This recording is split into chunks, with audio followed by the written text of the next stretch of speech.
Bien, buenas tardes. Vamos a ir iniciando la presentación del libro La oposición a la guerra del Chaco de Juan Hernández.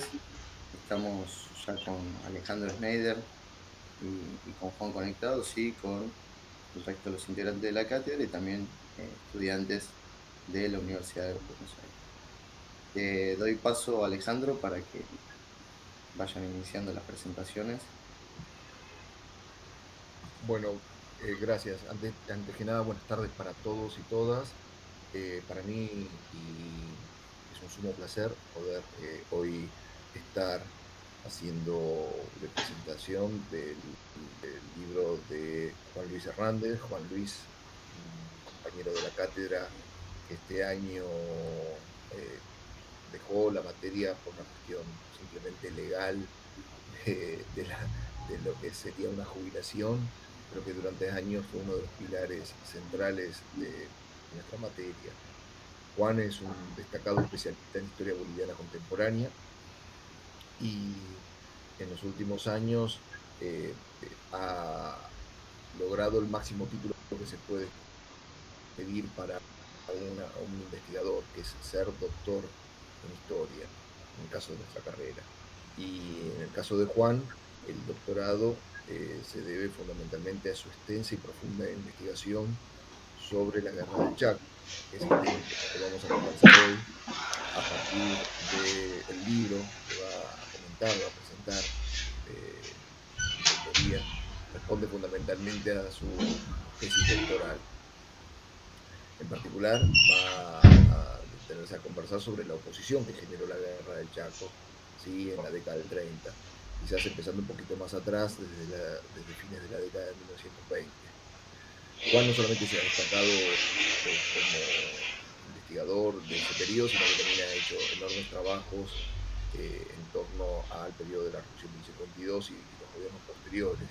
Y en el último tiempo ha trabajado también sobre los gobiernos del MAS, que el periodo centralmente de la materia nuestra, que abarca desde 1952 o un poquito más adelante, en este caso de estos últimos años, los programas desde los 70 hasta los tiempos presentes, bueno, Juan se ha destacado con enorme en la materia.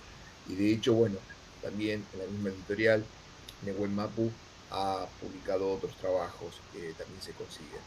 Pero bueno, sin más, voy a dejarlo acá, Juan, y la idea es que él nos explique más o menos en qué consistió su investigación, en qué consiste su libro, y fundamentalmente después si tienen preguntas para realizar, bueno, eh, Juan las responderá en la medida de lo posible.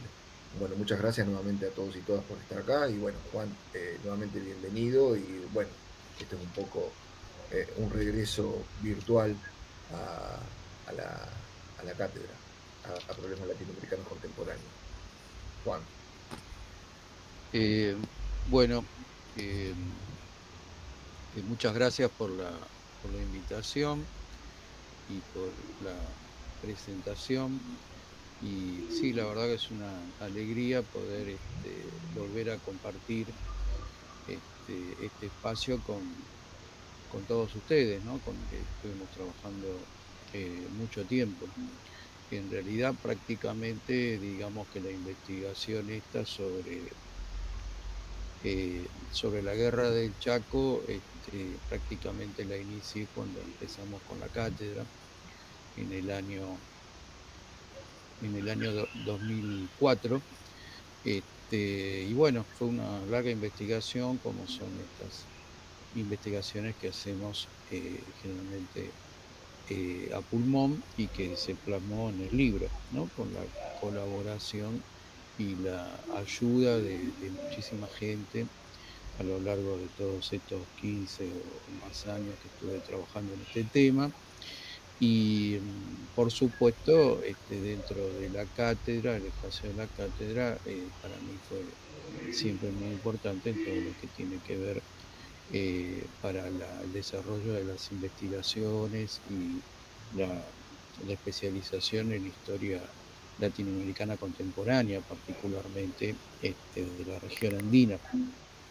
Así que cuando comenzamos con toda los trabajos de la cátedra y yo empecé a trabajar temas relacionados con Bolivia específicamente, enseguida eh, observé este episodio extraordinario, excepcional en la historia sudamericana, en la historia de nuestros países latinoamericanos, en lo cual, como ustedes seguramente saben, el conflicto más extenso, más terrible, el conflicto bélico más tremendo, más largo inclusive del siglo XX, se libró entre Bolivia y Paraguay, los dos países más pobres de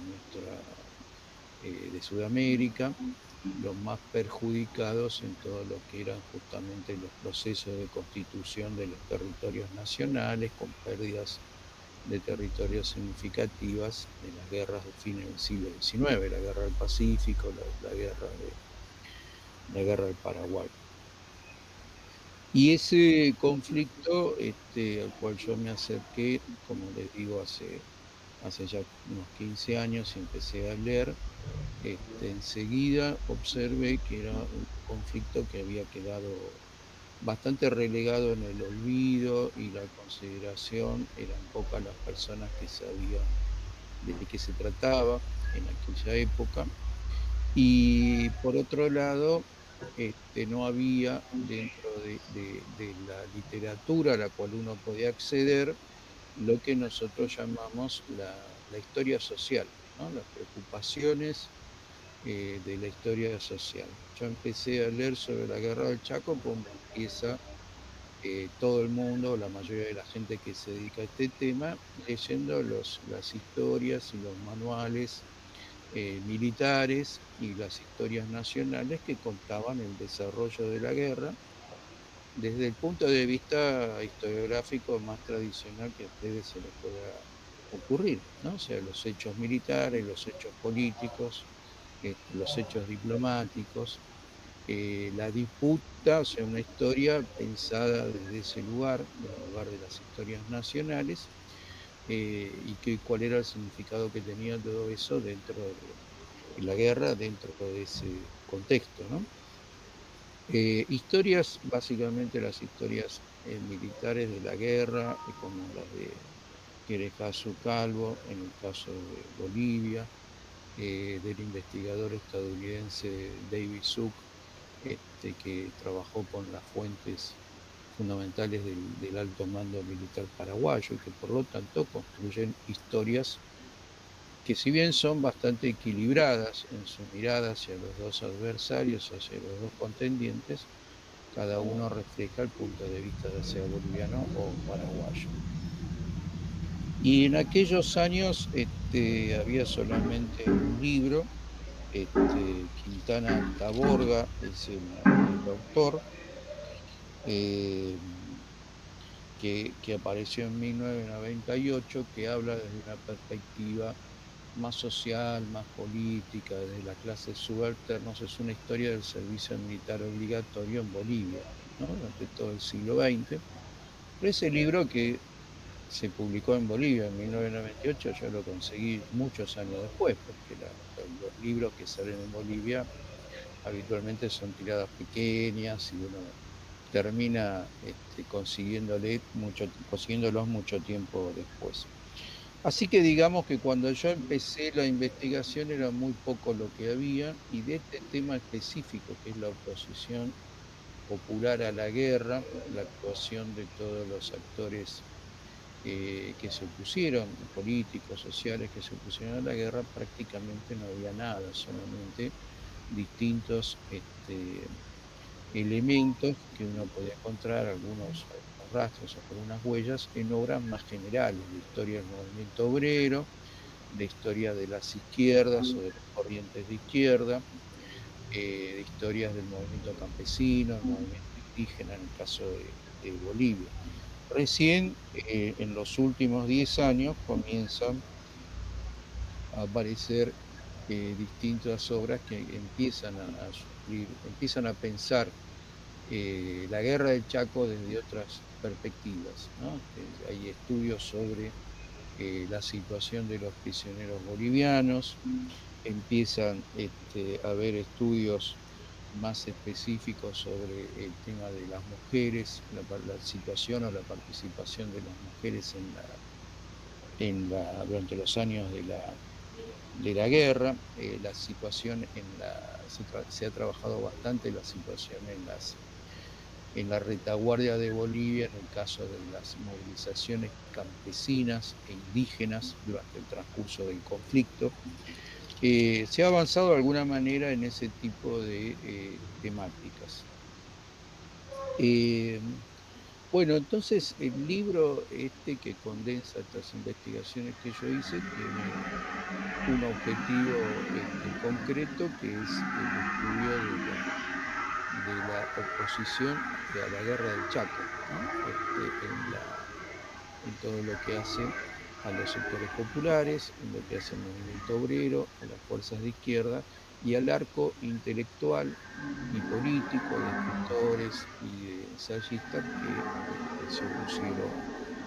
se opusieron a la guerra. La hipótesis que guió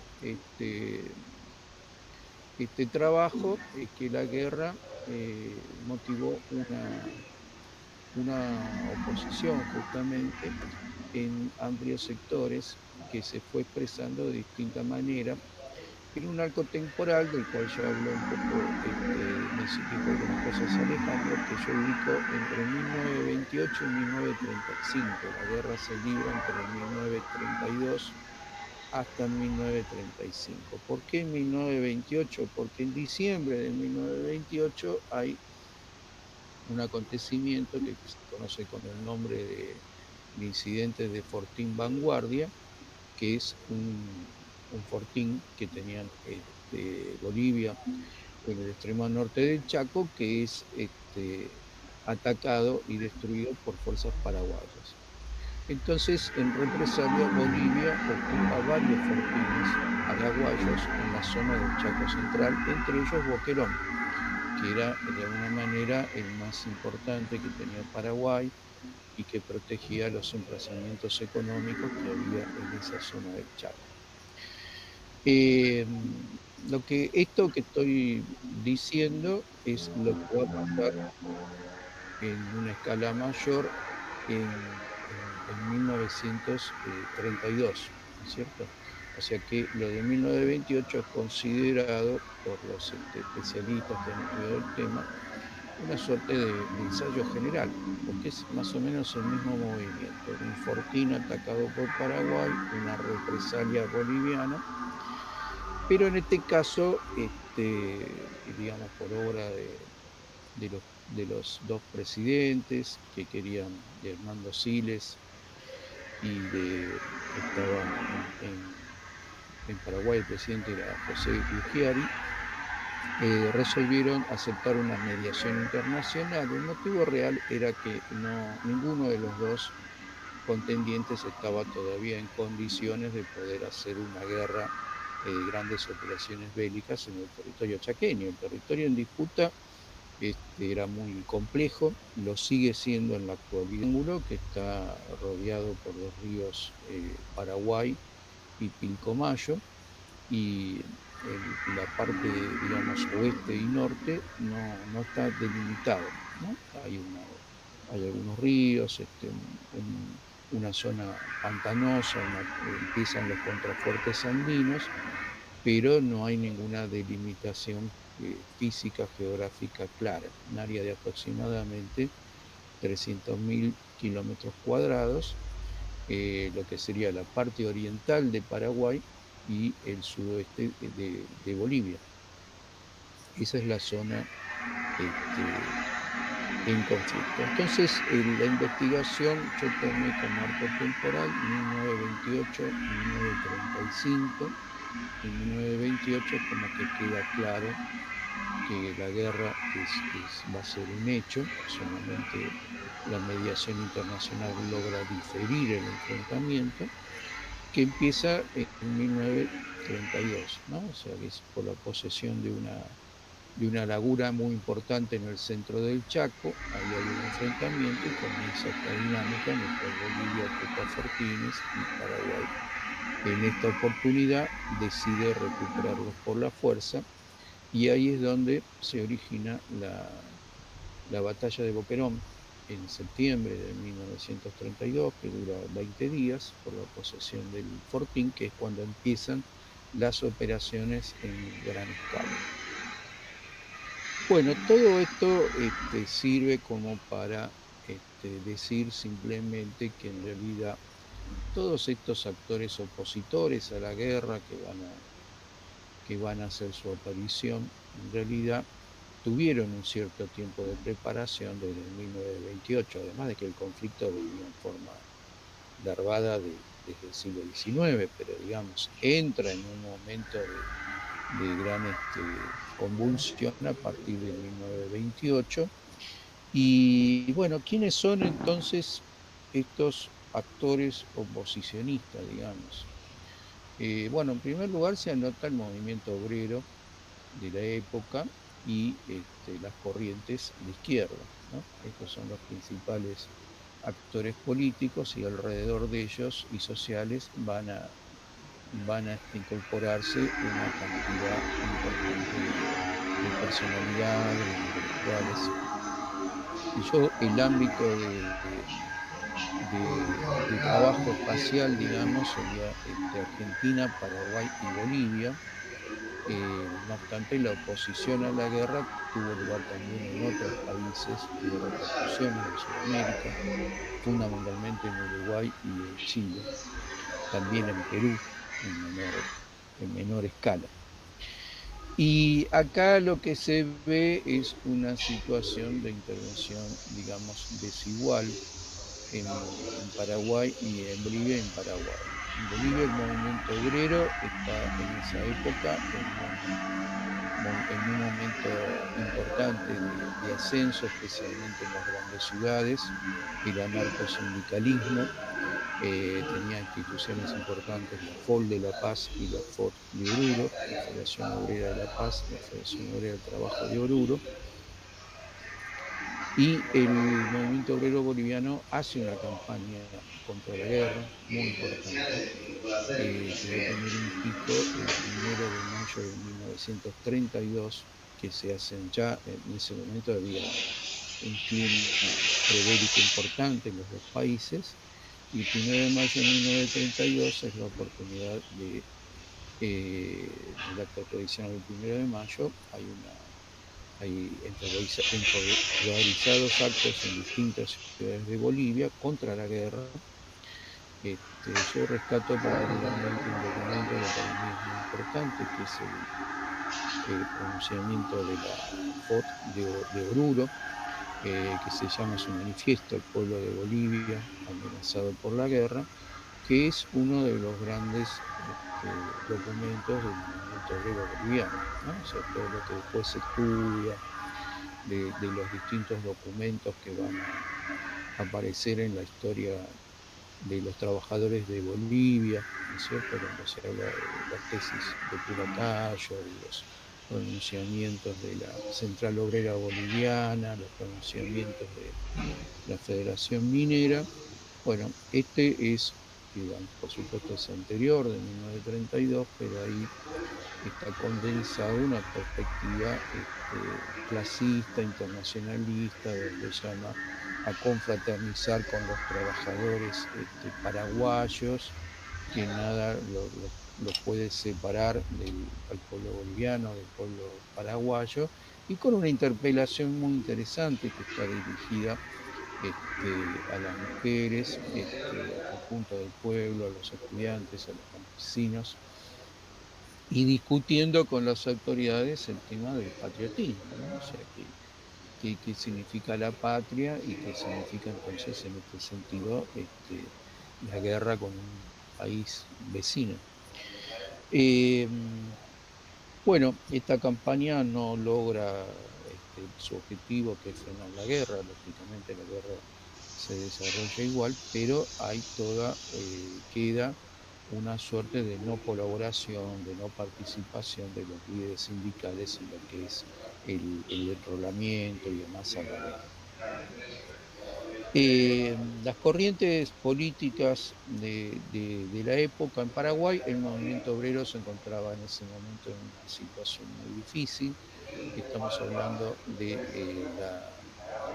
la crisis de 1929, son esos años donde las huelgas son fuertemente defensivas y son derrotadas y reprimidas. Eso sufre mucho la clase obrera en Paraguay. En Bolivia, a pesar de esta situación, se obtienen algunos triunfos notables. Contradictoriamente, se logra, por ejemplo, la jornada de 8 horas, un logro extraordinario de los trabajadores paseños.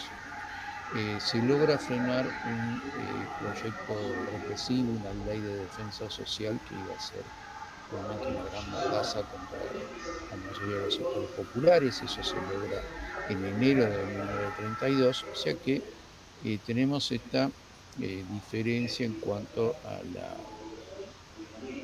cómo llegan los trabajadores en ambos países a estos acontecimientos en los cuales se inicia la guerra del Chaco.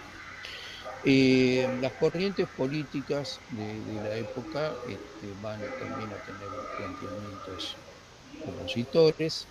El anarquismo va a plantear su consigna fundamental, que es guerra a la guerra. O sea, los anarquistas, los libertarios, digamos los libertarios de la década del 30, ¿no? Por supuesto estamos hablando, se oponen a todo tipo de guerra, a todo tipo de ejército centralizado, y por lo tanto su consigna fundamental era no enrolarse, no enrolarse en los fines del alistamiento que convocaban los gobiernos para ir al frente. O sea, la consigna de los anarquistas tenía un nivel de intervención fuertemente preventivo. O sea, había que evitar la guerra, que era una gran calamidad.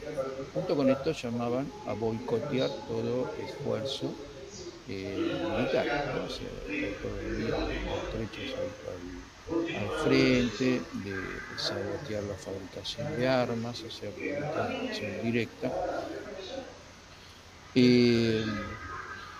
Y los comunistas, por otra parte, tenían la orientación que había desplegado la izquierda marxista internacionalista durante la Primera Guerra Mundial, que es lo que se llama el derrotismo revolucionario. Esto es la oposición a la guerra y el planteo de la confraternización en el frente de los soldados de ambos bandos para propiciar la transformación de una guerra que ellos veían entre dos países semicoloniales, cada uno defendiendo los intereses, uno del imperialismo norteamericano y otro del imperialismo inglés,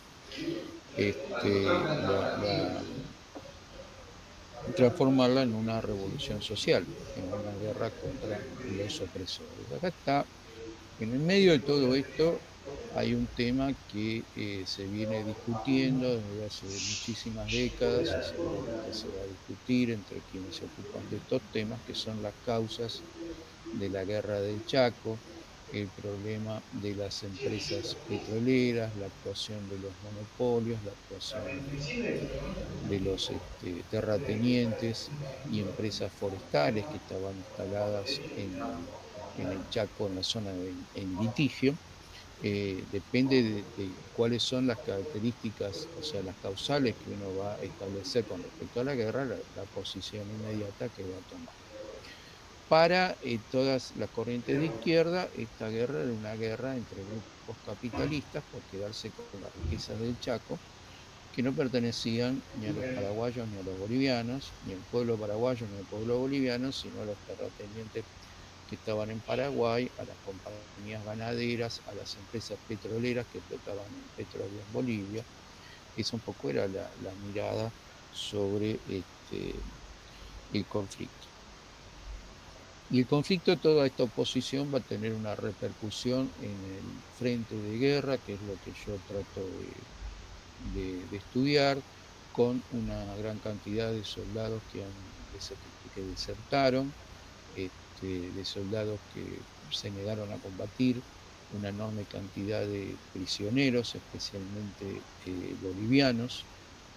Como estoy tratando de explicar y está el desarrollo en el libro, toda esta agitación y propaganda y oposición a la guerra tuvo mucha mayor impacto en Bolivia que en Paraguay, ¿no? En Paraguay hay un proceso político previo a la guerra en la década del 20 que es muy importante y que va a provocar una renovación del nacionalismo paraguayo.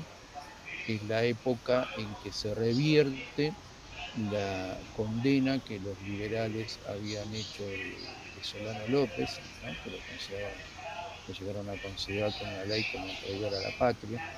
Ahí el nacionalismo paraguayo en la década del 20, el lopismo, como se lo llamaba en la época, promueve una exaltación de Solano López, se van a buscar sus restos, se construye el panteón que hoy existe en Asunción.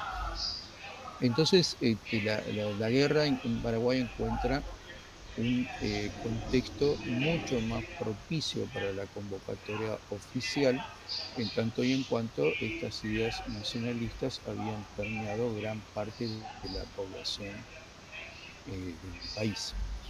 Situación que no existía en Bolivia. Bolivia tenía un ejército de casta, esta es la realidad, o sea, los jefes y los oficiales eran blancos, los suboficiales y mestizos, los oficiales eran mestizos o cholos, y el 70%, coinciden en esto todos los investigadores, de los soldados de línea, de los que estaban en las trincheras, eran indígenas, ¿no? Fundamentalmente del altiplano, que además desconocían la zona del Chaco y les resultaba absolutamente hostil. Esta es una cuestión ancestral, ¿no? En nuestra formación americana de la época de la colonia y antes de la colonia, ¿no? O sea, los antagonismos entre los pueblos que habitaban las tierras altas y los pueblos de las tierras bajas, y los inconvenientes tanto para uno como para el otro de adentrarse en las otras, en los otros lugares, con distintas lógicas de permanencia y de ocupación del suelo, que hoy vemos también en Bolivia, ¿no? En el ámbito rural de Bolivia, los conflictos entre aymara, quechuas y los pueblos de las tierras bajas tienen que ver también con estas lógicas distintas. Entonces, en Bolivia el llamado a la convocatoria realmente no era algo demasiado atractivo a la población indígena, que no formaba parte de la nación, ¿no? Se hablaba de ir a defender a la patria cuando en realidad los indígenas directamente no tenían ciudadanía política, no participaban en el sistema político, no participaban en las elecciones, no estaban integrados a la nación a la cual supuestamente tenían que ir a defender al bosque chaqueño. Bueno, esto es un poco la situación. En Paraguay la oposición a la guerra toma matices muy distintos. Uno de los grandes secretos de la guerra del Chaco, de acuerdo a varios historiadores, es la idea según la cual Bolivia se preparó para la guerra, pero que Paraguay estaba sorprendido, cosa que no es verdad. Hay numerosas investigaciones que demuestran que ya desde 1924 Paraguay comienza a reconstruir su ejército, organizar su ejército y se prepara para la guerra, con casi una década de anticipación. Entonces, el primer año de la guerra, que se combate muy cerca de lo que es el territorio tradicional paraguayo, en los bordes del Pilcomayo y del río Paraguay, hay una respuesta globalmente positiva de la población paraguaya a la convocatoria del gobierno. En la segunda parte de la guerra, que se inicia a partir de 1934, después que los ejércitos bolivianos son derrotados en el Pilcomayo y en el río Paraguay, y la guerra avanza hacia lo que es el territorio nuclear de Bolivia, hacia el Chaco profundo, ahí comienza un desgaste muy importante dentro de la población, por la prolongación de la guerra, porque ya no tiene el carácter defensivo que alegaba el gobierno, ya es claramente una guerra por conquistar más territorio, y por el hecho de que había una gran cantidad, se lo conoce con la expresión peyorativa y risueña de emboscados, que serían todas aquellas personas, hombres en condiciones de ir a pelear, pero como que estaban acomodados con las autoridades, por lazos de parentesco, de amistad o de lo que fuera, permanecían en la retaguardia. Entonces se suman una serie de factores y ahí aparecen por un lado comités antiguerreros que eran propiciados por los comunistas fundamentalmente, y después en la zona rural aparecen lo que se llaman montoneras, que es un recurso bastante habitual de la población rural paraguaya, cuando se producían levas para las guerras civiles o para ir a trabajar a los yerbales en condiciones de semiesclavitud. La gente huía de los pueblos, se refugiaba en los montes, y esto es lo que se llaman las montoneras, ¿no? O sea, formas de muy difusas y básicas de resistencia a estas políticas semicompulsivas. Bueno, yo trato de estudiar estos fenómenos en el libro. En el caso de Bolivia se suma un tercer actor, que son un grupo de intelectuales y de pequeños grupos de izquierda que no estaban encuadrados dentro de las organizaciones de aquel momento, ¿no? Lo que se va a llamar en la época la oposición de la izquierda, la oposición de izquierda, uno de cuyos representantes más conocidos era Tristan Marov. Y bueno, ¿cuál es la importancia de todo esto? A mí me parece que la importancia de todo esto tiene que ver con la formación de algunos de los actores políticos, especialmente de las corrientes de izquierda, dentro de Bolivia y de Paraguay, que las raíces se hunden en estos años, ¿no? En el caso de Paraguay es conocido el caso del Partido Comunista de Paraguay, que se forma o se refunda en el año 1928, y que luego se va a salir muy fortalecido en 1935, cuando termina la guerra. De hecho, va a tener ya un papel muy importante dentro del movimiento obrero paraguayo.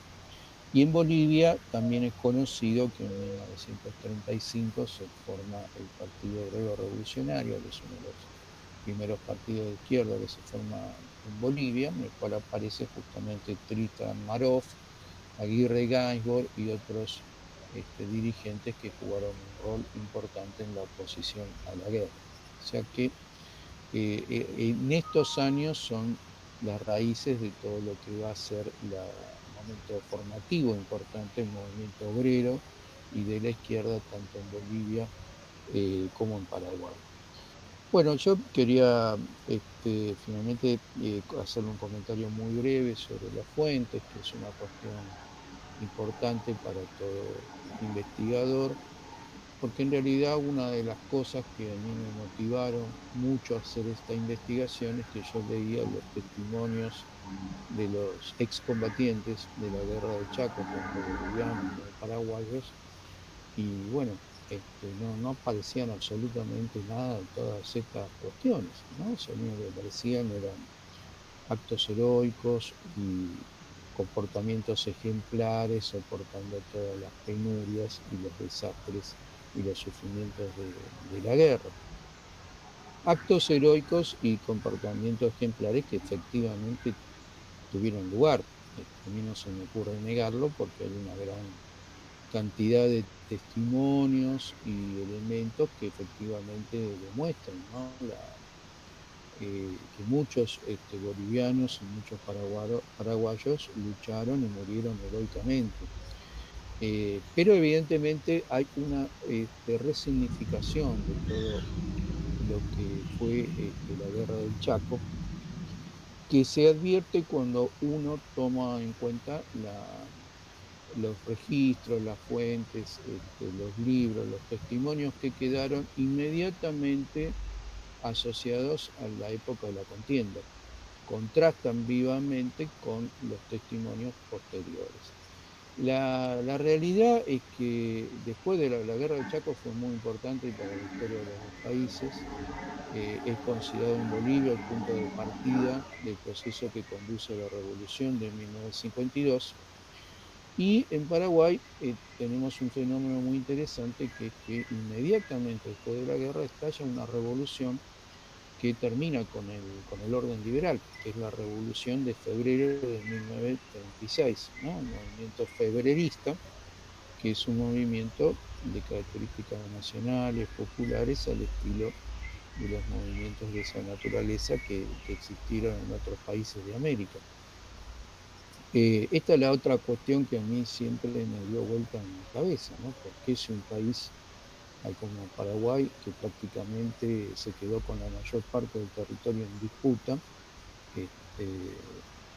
y cómo es que a los 6 o 7 meses los que ganaron la guerra, el partido que ganó la guerra y la conducción militar, fueron todos presos en movimiento revolucionario, y mientras que en Bolivia ese movimiento revolucionario tarda 17 años, y por el contrario, el ejército derrotado en el Chaco es el que se hace cargo del gobierno cuando termina la guerra, ¿no? Esta es una cosa que a mí me trastocó un poco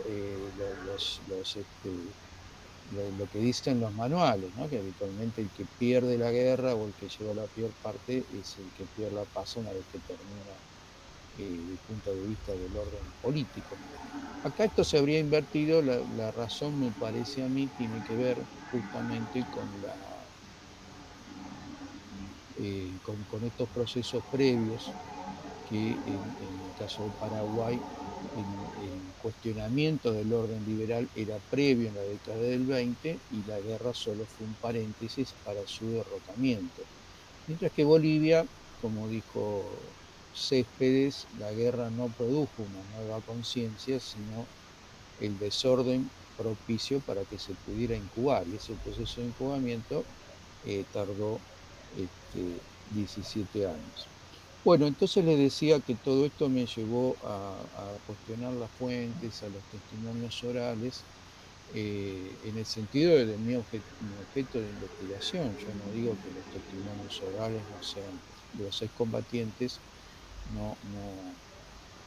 no tengan un valor histórico, simplemente digo que son los que han sobrevivido a la guerra, los que combatieron en la guerra, los que volvieron, los que se empoderaron a partir de esa participación en la guerra. No son los testimonios de quienes desertaron, de quienes se opusieron, de quienes quedaron como prisioneros durante largos años en Paraguay.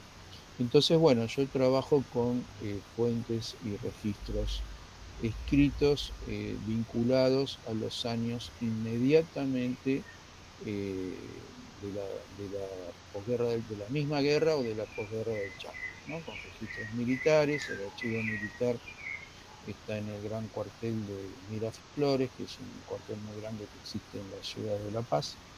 Ahí están todos los documentos con las listas de prisioneros, de desertores, etcétera, etcétera, que yo trabajé en el libro.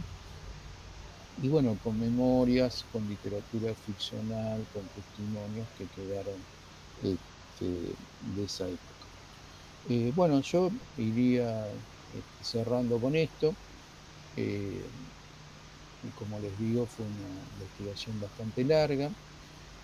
Muchas personas me ayudaron en esta investigación, como todas las investigaciones, empezando por el director, que fue Gustavo Guevara.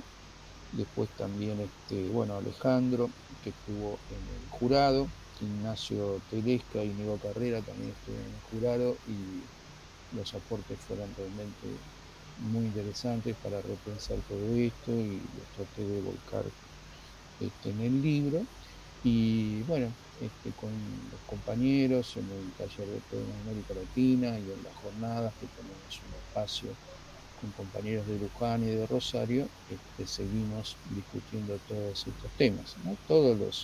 Las investigaciones que nosotros hacemos son en realidad trabajos colectivos, más allá de que cada uno de alguna manera tiene su impronta en los resultados, pero forma parte. Yo siempre menciono esto porque me parece que corresponde señalar a las personas que han participado y han colaborado de muy distinta manera para que todo esto fuera posible. Así que bueno, esto es un poco lo que yo les quería contar del libro, y hay muchos temas que se pueden, colaterales, que se pueden seguir desarrollando, que se pueden seguir discutiendo de acuerdo al interés que tengan ustedes. Y bueno, les agradezco la invitación. Oh, bueno, muchas gracias, Juan. Faltaría, bueno, comentarte que el libro se consigue. Comentar un poquito cómo se consigue el libro y demás, digo, para que aquellos que estén interesados en poder adquirirlo. Bueno, sí, el libro, les cuento que tiene dos partes. La primera parte es una parte de tipo de contexto, ¿no? Para que los lectores puedan ubicarse cómo eran las sociedades de Bolivia y Paraguay en esa época, el área en conflicto, bueno, una cantidad de cuestiones que no se pueden reseñar en poco tiempo. Y la segunda parte es el objetivo de la investigación. El libro está en distintas librerías, es un libro físico, impreso, y se encuentra en distintas librerías de la ciudad. Y bueno, también si ustedes quieren, alguien le interesa, se puede comunicar conmigo y yo les alcanzo un ejemplar, con siempre los que distribuimos a precio más reducido que en las librerías, digamos, pasado el aviso comercial acá, indicación de Alejandro. O sea que si quieren les puedo dejar mi correo electrónico para comunicarse digamos, en esto estoy hablando por lo que dijo Alejandro, pero por supuesto para cualquier tema que a ustedes les interese sobre Bolivia, para mí siempre es una alegría y un placer poder colaborar con cualquier compañero, con cualquier compañera que quiera internarse a investigar sobre temas que son estos que yo conozco, ¿no? Los de Bolivia, los de Argentina. Así que eso. No, me parecía importante igualmente, me parece importante, hacemos esta charla también y queremos que aquellos que lo estén viendo puedan conocer y leer la obra, porque son muchos años de investigación. Además, en un contexto donde la investigación, vale decir que uno la hizo, en el caso de Juan, trabajando. O sea, cuando uno está muchas veces acostumbrados a pensar que las investigaciones se hacen con subsidios, con becas, etcétera, acá el mérito es que los viajes, la investigación de los archivos, los acervos, las correspondencias con otros académicos, etcétera, siempre le hizo con fondos propios de su labor por fuera de tener un estipendio a través de una beca, y eso es realmente loable y me parece que es también importante destacar. Y también es importante destacar que nosotros consideramos que más allá del formato del libro, si es virtual, digital o impreso, es importante que las personas puedan acceder. Y bueno, y en este caso, más que bienvenido que Juano, sino después desde la cátedra brindamos un correo electrónico no solamente por la utilización del libro, como dice Juan, sino como un experto en la historia contemporánea boliviana y andina en general. No sé si hay alguna pregunta, Pablo, si alguien quiere hacer preguntas, comentarios. Preguntas en YouTube no hay. Si alguno tiene preguntas acá, obviamente.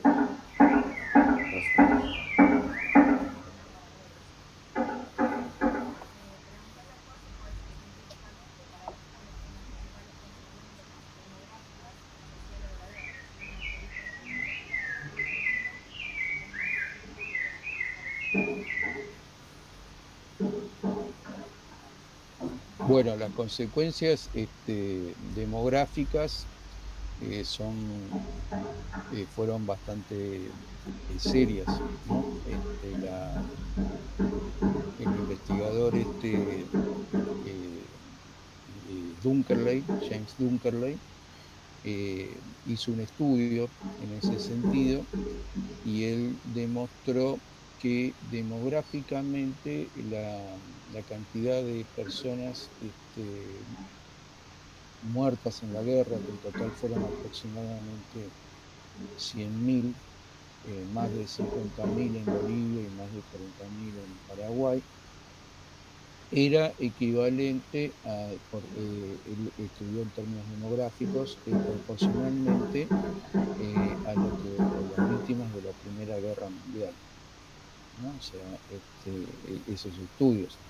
Con la característica, esto lo dice Dunkerley, que en la Primera Guerra Mundial las víctimas, las bajas, estaban, porque él hace un cálculo de cuántos muertos por familia, ¿no? Supongamos que fuera un muerto cada, estoy diciendo cualquier cosa, bueno, no recuerdo la cifra, pero pongámosle un muerto cada 4 familias, eso era cada 3 familias, no sé, esa proporción era la misma que en la Primera Guerra Mundial. Con la diferencia que en la Primera Guerra Mundial, de acuerdo a lo que él decía, estaba más o menos distribuido en el conjunto de la población de los países involucrados, mientras que en el caso de Bolivia específicamente, era la población era integrante de las clases subalternas, ¿no? O sea, las clases populares. La mayor cantidad de las bajas. O sea, cuando vos analizás los dos bandos, los muertos y los desagregás, las bajas de los dos bandos y los desagregás, la proporción entre oficiales y soldados es mucho más alta en Paraguay que en Bolivia. O sea, la enorme cantidad de las bajas bolivianas, estamos hablando de más de 50.000 personas, son soldados. No es que no hay oficiales que no hayan que hayan perecido ni que hayan dejado de combatir heroicamente, pero la realidad es que lo que dan las cifras es que efectivamente la gran mayoría no estaban al frente de las operaciones bélicas, por eso esa es la única razón de esto. O sea que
la realidad es que ambos regímenes quedan agotados. Esa es la consecuencia de la guerra, ¿no? Por eso se dice que la guerra del Chaco en Bolivia es el punto de partida que lleva a la revolución de 1952, con idas y vueltas, pero ese es el punto de partida. O sea, la Bolivia de anterior a la guerra del Chaco ya es algo que forma parte del pasado. esa es la consecuencia que le queda clara. ¿Qué caminos se abrían a partir de ahí? Bueno, es una disputa que culmina en un proceso revolucionario. Hay una enorme incapacidad de las clases dominantes de poder hacer reformas democráticas desde el Estado. En Paraguay va a pasar algo similar, aparece la revolución febrerista, que es un movimiento fuertemente nacionalista, como era el nacionalismo en aquella época, vamos a decir, eh, elementos provenientes del fascismo, de la derecha, especialmente mussoliniana, también participan fuerzas de izquierda, un movimiento sumamente complejo, pero que inicia una ruptura con el orden oligárquico anterior. Así que las consecuencias son realmente, a mí me parecen muy importantes, ¿no? Para estudiar la historia de Bolivia. Digamos, cuando estudiamos la historia de Bolivia decimos que la revolución del 52 es la bisagra, no hay ninguna duda porque es una gran revolución. Y el origen de esa bisagra está en la guerra del Chaco. Juan, ¿cómo te va? Buenas tardes. Yo te quería hacer una consulta en torno a la confluencia, digamos, que se daba en el ejército entre clases sociales y a su vez sectores que podrían ser indígenas, originarios y sectores más occidentalizados, ¿no? En el ejército, en esa mixtura que se iba dando en el frente. Sí, es un tema ampliamente debatido, ¿no? Esto que vos planteás, porque indiscutiblemente para los indígenas que sobrevivieron a la guerra eh, es una experiencia absolutamente transformadora, porque los indígenas, los campesinos en Bolivia vivían en una hacienda, en una comunidad, y no salían de ahí. Entonces, de repente, los que sobreviven, sí, los que sobreviven, vos tenés que pensar que se pasan meses o años conviviendo en las trincheras con otros sectores sociales, porque nosotros decimos que el 70% de cuando vos ves los listados de los batallones y demás, es claro por los nombres, por las procedencias, hay una abrumadora mayoría aymara. Entonces, el 70% de los que estaban en las filas eran indígenas, pero eso no implica que también convivieron con estudiantes, con artesanos urbanos, con obreros, y esa es una experiencia de vida impresionante, ¿no? O sea, cuando vuelven comienzan a organizarse los sindicatos campesinos. Los sindicatos campesinos son anteriores a la revolución. El primer sindicato campesino en Cochabamba se funda en el año 1936. Y ya solamente el hecho de que los campesinos formen un sindicato es una forma organizacional que tomaron de los obreros y de los trabajadores urbanos en la confluencia, en las trincheras, digamos. Y lo mismo el hecho de empezar a conectarse con personas de otras localidades, que para ellos también es todo un fenómeno profundamente novedoso. Entonces, esta cuestión que yo marco, lo marqué con un poco de cierto énfasis, cómo era el ejército de Bolivia, es una realidad, es un ejército donde se hablaban distintos idiomas, donde vos pensás que los oficiales blancos para dar las órdenes se las tenían que dar a los oficiales que más o menos hablaban aymara, quechua, y hay unas memorias de la guerra excepcionales de Trifonio Delgado, no, Trifonio González Delgado, es un autor que trabajó mucho historia del movimiento obrero y tiene unas memorias de la guerra. Entonces él estaba en un regimiento donde había, él era de Oruro y estaba en un regimiento estaban cruceños. ¿no? Que ellos lo llamaban respectivamente crucos a los cruceños, y los cruceños lo llamaban a ellos collas, ¿no? O sea, había los cruceños, había del Beni y de toda esa zona, ellos entendían cómo era el bosque, conocían sustancias vegetales que por ahí las podías consumir o te podían curar una herida, pero no comunicaban esos conocimientos a los collas, ¿no? O sea, había toda una serie de cosas entre las propias filas bolivianas. Entonces, esos hechos, pero al mismo tiempo está todo lo otro que es la experiencia acumulada para los indígenas campesinos, que es muy importante. Los que no organizaron sindicatos se convirtieron en maestros, en definitiva en organizadores sociales de sus comunidades, y eso tiene un efecto importante, digamos, más en el largo plazo, ¿no?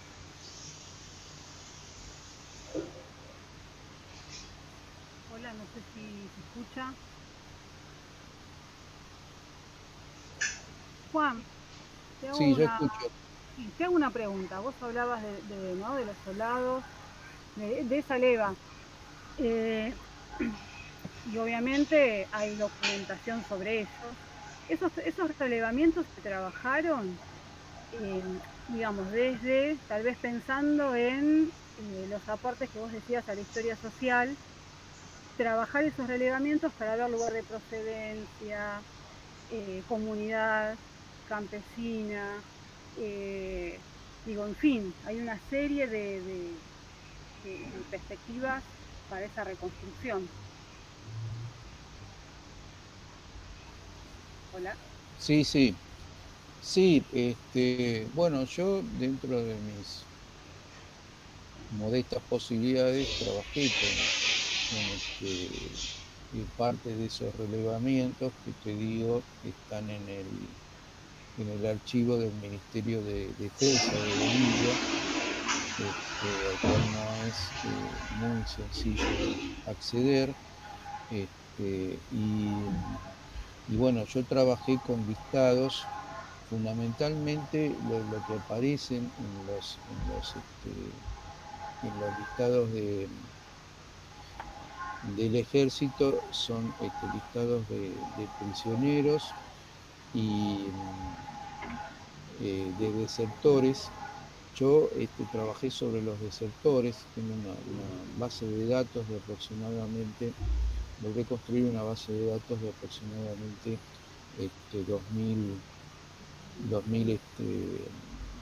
registros.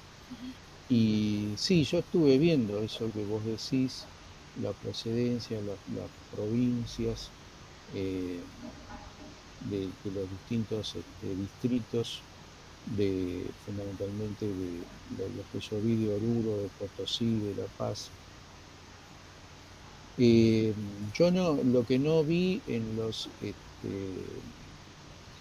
estos legajos militares son planillas de enrolamiento. Eso no está muy disperso, porque lo de enrolamiento en parte se hacía en forma más o menos organizada y en parte no. Había, cuando empezaron a mermar la voluntad de alistarse, se armaban comisiones de reclutamiento que recorrían los pueblos y las aldeas y llevaban prácticamente de forma compulsiva a los campesinos. Entonces todo eso, no sé si hay un registro prolijo de todo eso. Lo que yo encontré en los registros militares que estuve ocultando, que serían más o menos, digo para ubicarnos, serían unos 20, serían unos 30 expedientes, como te digo, listas de prisioneros, de desertores, de heridos, de bajas, o sea, todo lo que venía en los partes militares. El ejército, como sabemos, es una organización en todos lados fuertemente burocrática, todo lo que pasa lo tienen que registrar, esto es así. Eso que no te podés imaginar, un fortín en el medio del Chaco, asediado por los cuatro costados, en medio de un clima terrible, qué sé yo, y sin embargo aparece el parte del comandante escrito a máquina, o sea que en algún momento en algún lugar tendrían una oficina donde, o un cuarto, no sé, un lugar donde escribían los partes y bueno, esos, el Estado Mayor, que son los expedientes del Ministerio de Defensa, ahí se refundía esa información. Y es la información que vos mencionás, ¿no? O sea, están fundamentalmente algunos datos personales, el nombre, el apellido, la fecha de nacimiento, que aparece ahí, digamos, y la localidad. Y se puede hacer un seguimiento parcial, digamos, parcial porque no tenés el universo total de los convocados. Vos pensás que Bolivia en el transcurso de la contienda organizó 4 ejércitos, porque los 3 primeros fueron destruidos. Entonces es muy difícil ese trabajo porque los regimientos cambian de nombre, hay regimientos que desaparecen, regimientos que se funden con otros.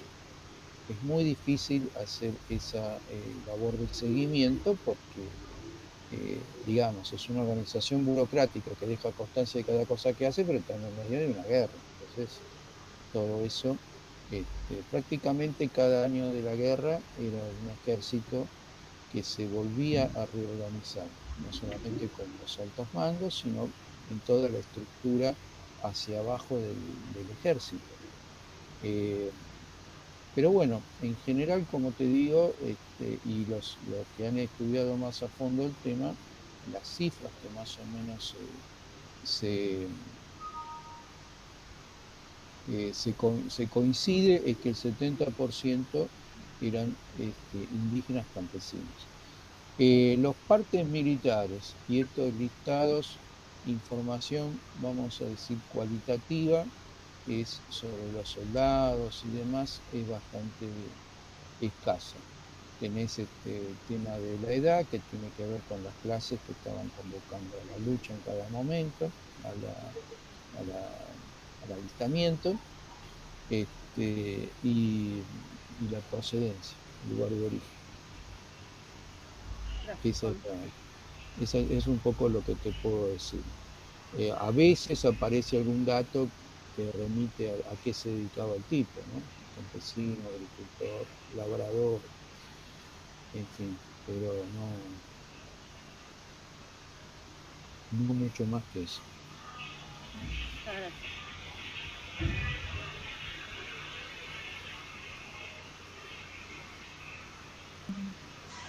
Bueno, ¿se me escucha? Hola. Sí, dale. Hola, Juan. ¿Qué tal? Bien. Bueno, buenísimo escucharte. Primero, nada, decirte increíble el ejemplo de perseverancia y compromiso con un tema, porque me estaba acordando que la primera versión de la materia fue el problema historiográfico de las guerras, ¿te acordás? Sí, tal cual. Y vos ahí ya empezaste, no sé, 2002, ¿no? Y él empezó el 2003, que dio Gustavo un curso, 2003-2002, sí. claro, un curso sobre la guerra en América Latina, y ahí yo me entusiasmé con la guerra del Chaco. Recuerdo que Romina, con otra compañera, también escribió una ponencia, un artículo sobre la guerra del Chaco. Este, y Gustavo escribió sobre uno de los pocos textos que existen sobre los intelectuales, ¿no? Críticos. Él escribió un texto sobre Lasarte, que siempre lo gasto porque Lasarte es un personaje santafesino, un rosarino, entonces hay todo un culto a Lasarte en Rosario, esas Claro, cosas que tienen, esas cosas. este, claro, bien típicas de localistas.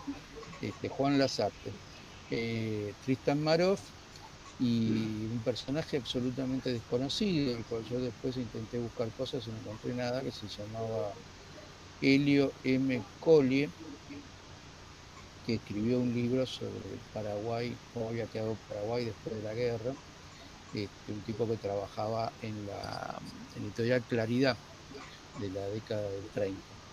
Ese fue el artículo de Gustavo, Romina, no me acuerdo el nombre de la otra compañera. Gabriela, Gabriela Gabriela, Gabriela, Cardoso. Gabriela Cardoso, ahí está, Gabriela Cardoso, escribieron sobre el tema que siempre le apasionó a Romina, que son los campesinos, los indígenas, digamos, y yo escribí creo que era sobre los comunistas y la guerra. Esa fue la primera, de las primeras cosas Aproximación. claro, las primeras aproximaciones, este, que yo vi que los comunistas estaban en la oposición a la guerra, ¿eh? en ese momento. Y sí, eso arrancó ahí, como vos decís. Sí, por eso.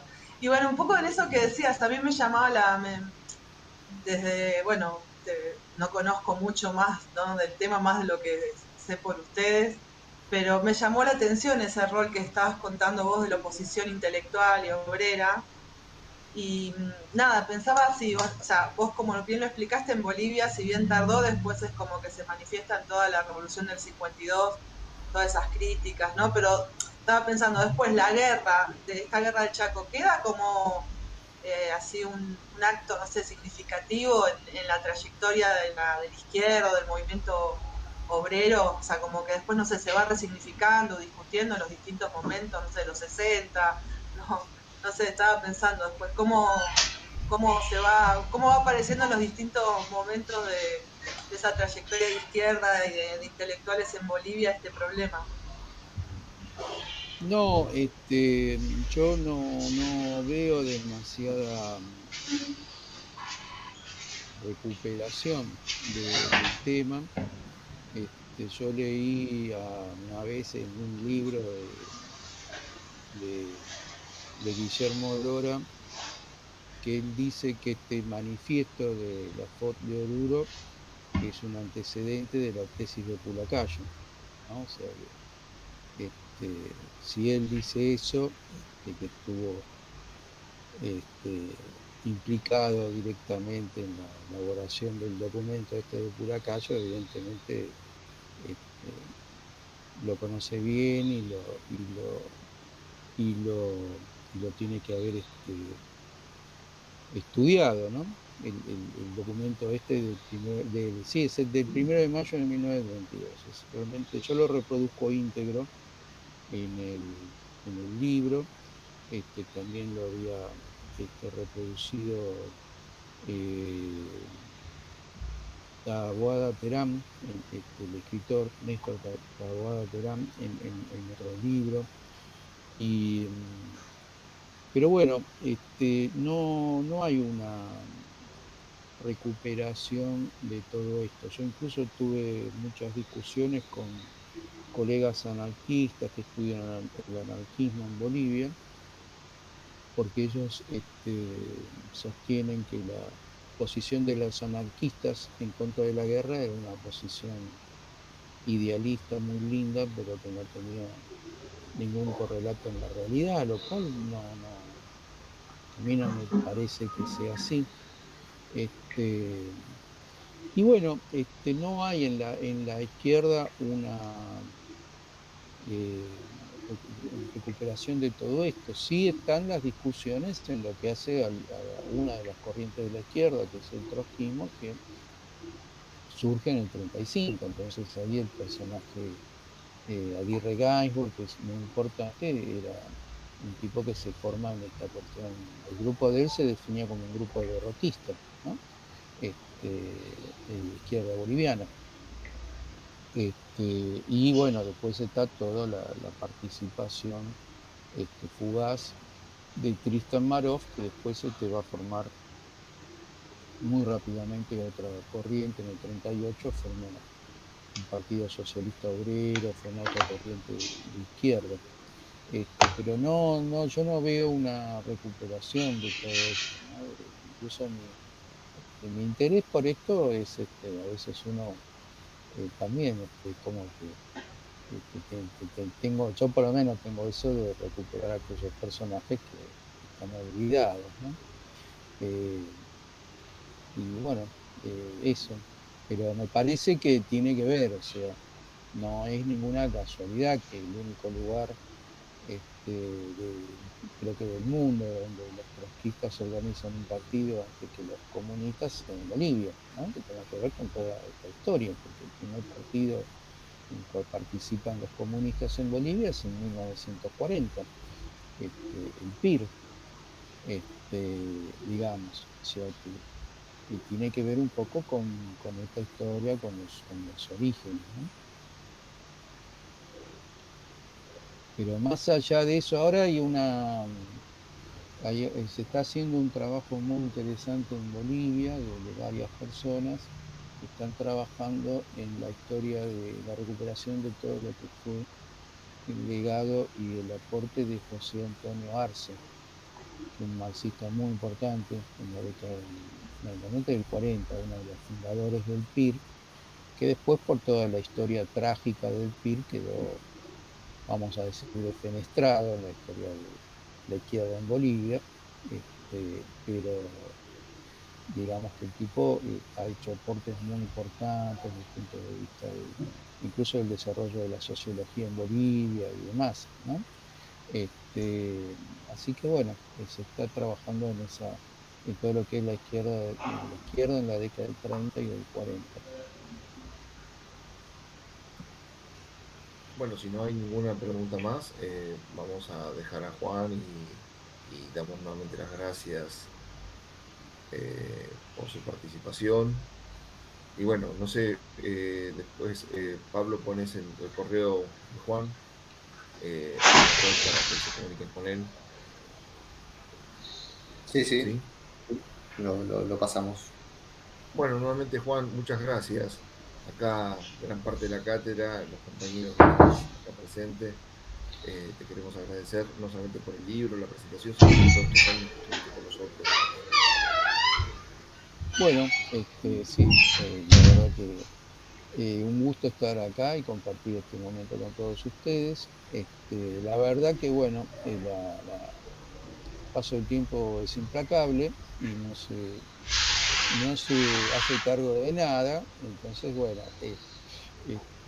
la cuestión de que concluí mi actividad docente en el ciclo de grado coincidió con el momento álgido de la pandemia, donde no podíamos hacer, no se podían hacer encuentros presenciales y demás. Bueno, a mí me hubiera gustado el último cuatrimestre que di clase en el ciclo de grado, hacerlo, como ustedes se imaginan, seguramente en forma presencial, en las aulas y demás, pero bueno, tocó lo que tocó, así que hay Pero el que... año que viene te podemos invitar porque va a ser presencial y te podemos invitar para que des un par de clases si no es molestia para vos y nosotros con todo gusto abrimos la puerta si quieres dar una clase y demás, una charla. Bueno, encantado, sí, la verdad que sí. Volvemos a la presencialidad, por lo que Sí. tenemos conocimiento. Por lo que se está diciendo, se vuelve a la presencialidad, sí. Así es, así es. Bueno, sí, por supuesto, desde ya, de mi parte me gustaría mucho poder hacerlo. Pero además vas a poder seguir dando los cursos de CV como venías dando, lo cual también es un hecho importante para que te puedan escuchar en la facultad. Sí, esperemos que se pueda concretar. Así que bueno, pero de todas maneras les agradezco mucho, para mí es muy importante poder haber compartido este momento con todos ustedes. Bueno, muchas gracias y Pablo, Muchas cerrás. gracias, Juan. Bueno, gracias. Muchas gracias. Bueno, nos estamos viendo. Pablo, todo tuyo. Bien, cerramos entonces la clase, la transmisión, la charla. Nos estamos viendo. Hasta luego. Saludos a todos.